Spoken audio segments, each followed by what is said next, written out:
Depuis le port de la Voulte, nous partons en excursion en car dans le Vercors avec un premier arrêt à Die, une commune appartenant au parc naturel régional du Vercors.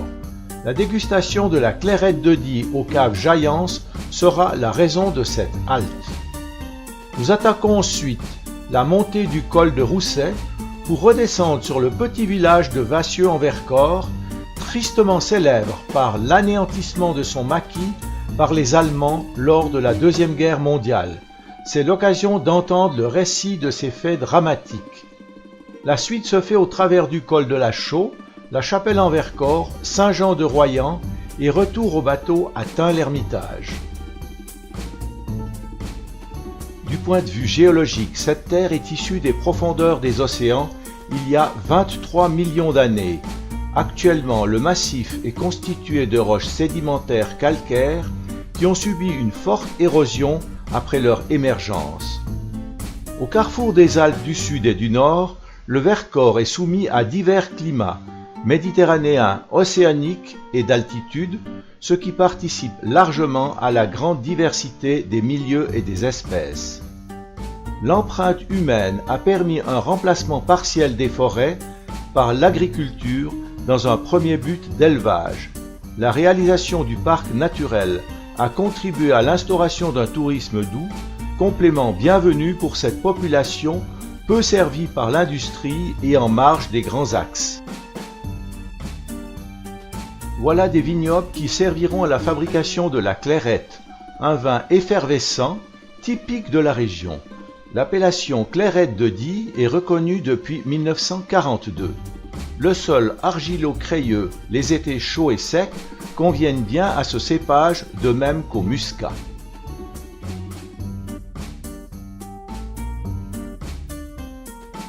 La Drôme est navigable en canoë-kayak sur environ 50 km, permettant la découverte de paysages enchanteurs. Le rafting est également possible en classe 2.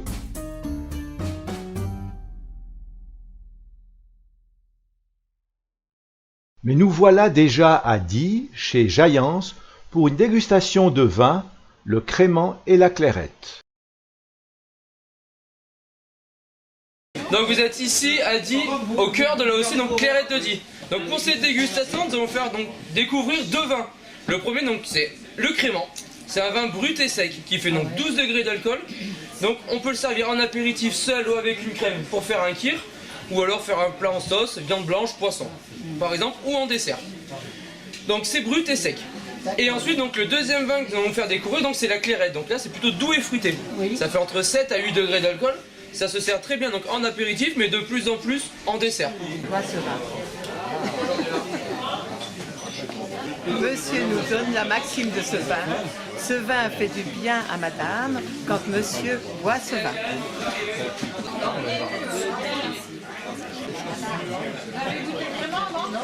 C'est du crément.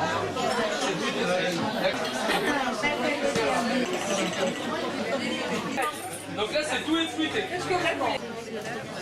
Oui, l'impérial. Chacun a fait ses achats de vin. Les cars peuvent reprendre la route et attaquer le col de Rousset. Il assure le passage entre les Alpes du Nord et celles du Sud. C'est une véritable frontière climatique puisqu'après la traversée du tunnel qui culmine à 1254 mètres, nous allons retrouver la neige et les champs de ski. L'ancienne route du col qui culmine à 1367 mètres n'est accessible qu'à pied en bonne saison. 3 espèces de vautours peuplent ces lieux. Nous traversons le pittoresque petit village de Chamaloc, de type provençal, avec des maisons aux tuiles romaines et murs en pierre. On y cultive le safran et la lavande. En observant les couches de roches en forme de millefeuille, on comprend mieux à quel point le relief a été tourmenté par le mouvement des plaques tectoniques.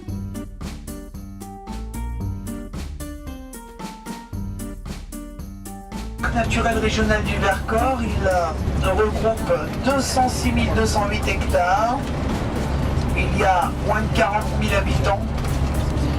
Il Il y a 72 espèces de mammifères, dont les 6 grands ongulés que sont le cerf, le bouquetin, le chamois, le chevreuil, le mouflon et le sanglier. Il ne manque que le daim à ces familles de grands ongulés. On a 142 espèces d'oiseaux nicheurs, 25 espèces de reptiles et d'amphibiens, et 1800 espèces végétales, dont 85 sont protégées. Au début de la Deuxième Guerre mondiale, la région a servi de refuge aux Juifs des pays de l'Est, en particulier des Polonais, qui vont même créer à Villard-de-Lans un lycée polonais. Ensuite, ce sera au tour des Juifs français qui viendront soit en famille, soit enverront simplement leurs enfants dans des fermes. La résistance s'organise peu à peu et désigne ses chefs.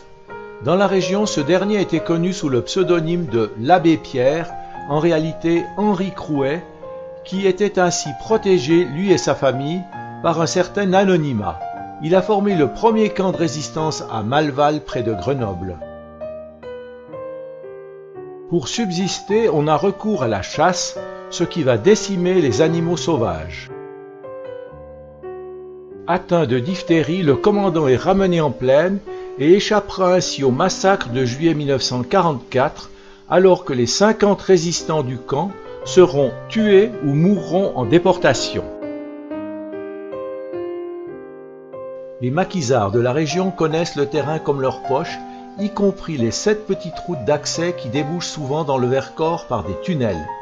Il suffirait donc, en théorie, de quelques milliers d'hommes et quelques canons pour empêcher les Allemands d'accéder à ces hauts plateaux. Sur ces plateaux, les Alliés pourraient construire des pistes d'atterrissage pour amener de la troupe et du matériel. Ce contingent renforcé pourrait ensuite déferler dans les vallées alentours pour créer une sorte de débarquement interne. Cette idée fut soumise à Jean Moulin, qui la relaya à Londres auprès du général de Gaulle et des Alliés. Ce sera le plan Montagnard. Les résistants vont donc demander armes et munitions pour se préparer. Ainsi, dès la fin de l'année 1943, les premiers parachutages commencent avec des avions venant de l'Afrique du Nord. C'étaient des bombardiers qui lâchaient des caisses de nuit, surtout dans la plaine de Vassieux en Vercors, zone la plus propice car bien dégagée. Les Allemands se tenaient au fond des vallées, se méfiant des résistants qui connaissaient mieux le territoire. Nous traversons le tunnel sommital du col à 1254 mètres d'altitude. Comme je l'ai dit auparavant, c'est une frontière climatique entre Alpes du Nord et du Sud. De l'autre côté, c'est encore l'hiver en ce 5 avril 2015. Voici la petite station de ski du col de Rousset.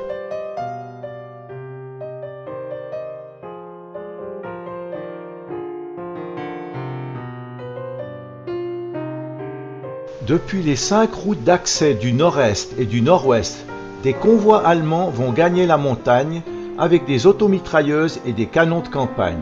Ils seront au moins 2000 hommes, alors qu'en face d'eux, il y a au sommet de chaque col environ 50 résistants avec un fusil pour 2 ou 3. Ces derniers seront submergés. L'histoire raconte que l'un de ces groupes, qui avait le seul mortier du Vercors, n'hésitait pas à se déplacer après chaque lancer pour faire croire qu'il y avait plusieurs mortiers. À la radio de Londres, on parle de plus en plus d'un débarquement en France des troupes alliées. On va alors inciter les groupes de résistants à harceler les Allemands pour donner l'impression d'une attaque généralisée sur tout le territoire français. Ainsi, Radio Londres déclarera « Le chamois des Alpes bondit ». Le chamois qui est l'emblème du Vercors. C'est l'ordre d'attaque donné au maquis. De Die, Valence, Grenoble, Lyon vont converger vers le Vercors de nouveaux résistants pour atteindre le nombre de 4000. Mais cacher autant de monde devient très compliqué, ce qui fait que les avions de reconnaissance allemands vont découvrir ces mouvements de troupes. 6 juin 1944, c'est le débarquement de Normandie.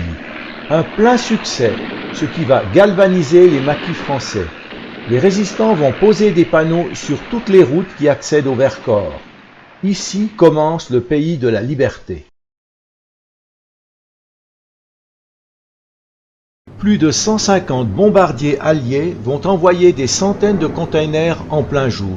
Mais les Allemands vont immédiatement riposter en bombardant le village de Vassieux, ce qui fera de nombreux morts civils et résistants. Ils ont également repéré la construction de la piste d'atterrissage et préparent leur riposte. Ils vont réunir 22 planeurs légers à Lyon et autant à Valence, avec chacun 9 soldats, un pilote et une mitrailleuse lourde.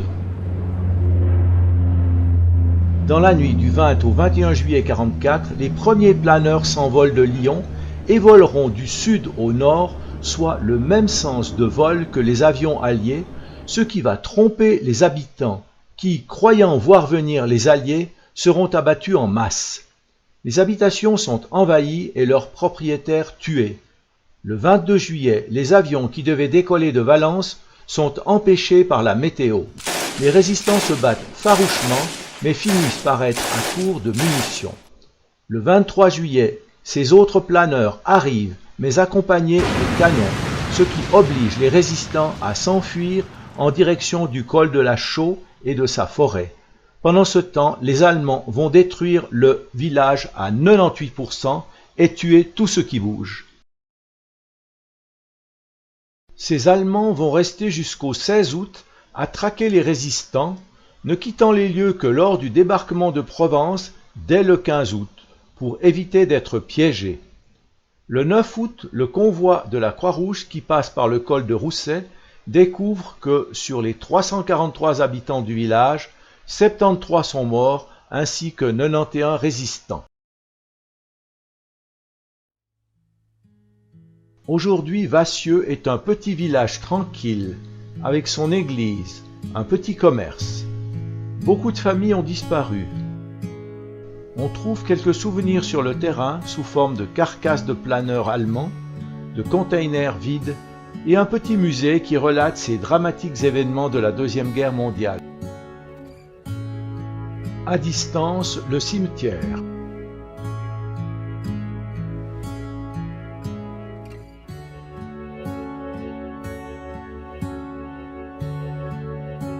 Ici, une image furtive de l'ancienne route taillée dans le rocher, fermée aujourd'hui car inadaptée au trafic. Et puis la nouvelle. Alors vous voyez pourquoi on a des bus qui sont pas très hauts? Là, des grands bus qui ne font pas attention, ils rentrent chez eux en décapotable. Et les jours de pluie, c'est pas conseillé. Donc voilà en face de nous, voilà. C'est bien d'avoir un bus devant parce que regardez comment ça passe. Voilà cette roche que l'on a entaillée à la main, à la poudre noire, pour créer cette route le long de la falaise. Si vous n'avez pas le vertige, regardez à droite. Si vous avez le vertige, fermez les yeux.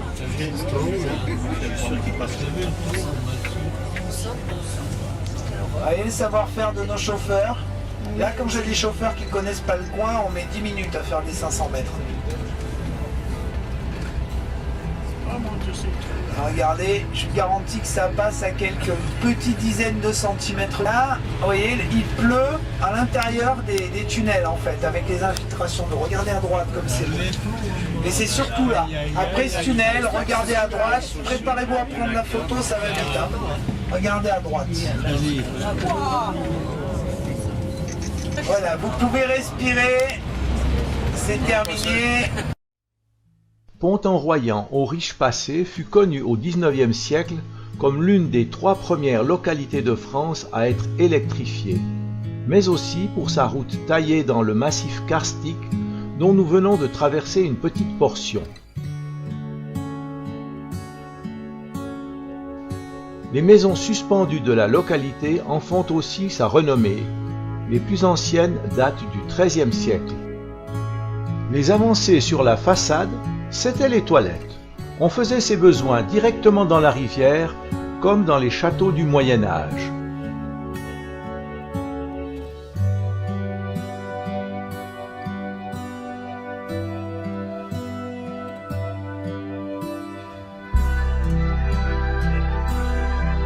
Son pont très étroit, encore aujourd'hui, permettait de franchir une gorge profonde et ouvrait ainsi le passage vers le Vercors.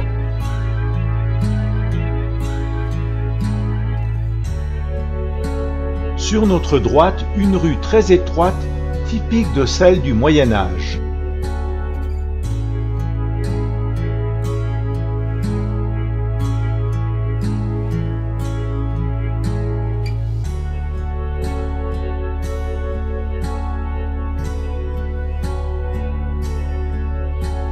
Saint-Nazaire en Royan est aussi un bourg médiéval, surtout connu pour son aqueduc, construit en 1876, aujourd'hui aménagé en voie piétonne, avec vue panoramique sur le village et le lac.